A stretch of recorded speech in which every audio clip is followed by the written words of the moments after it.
Bonjour Monsieur Jean-Ves Ndebeka.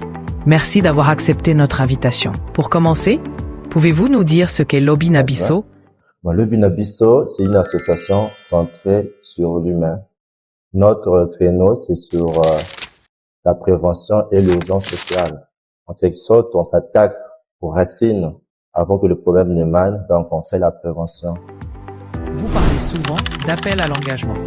Concrètement, qu'est-ce que cela signifie pour vous et pour l'association? Lobinabiso, c'est un esprit et pour cela, nous voulons que tout le monde se joigne à nous pour que cet engagement soit plus fort. On a toujours chacun devant nous quelqu'un à aider, mais si on le fait ensemble, je pense que nos résultats seront plus amplifiés et seront plus importants.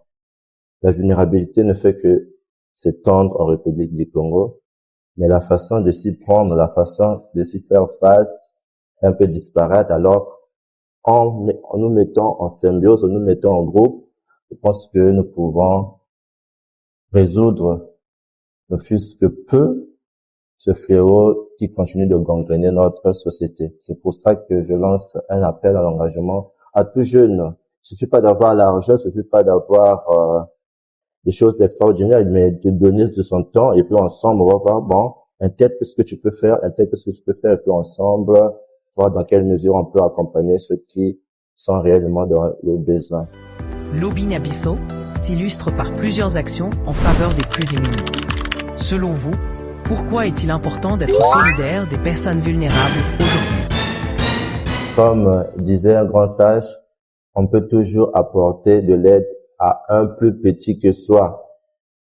Les personnes vulnérables traversent de multiples situations pour lesquelles parfois nous avons des solutions que nous ignorons. Et c'est à travers Lobinabiso que nous pouvons leur tendre la main pour les aider parce que c'est ce qui caractérise l'humain, être au service de l'autre. Pour terminer, quel serait votre dernier mot? Lobinabiso est encore à ses débuts.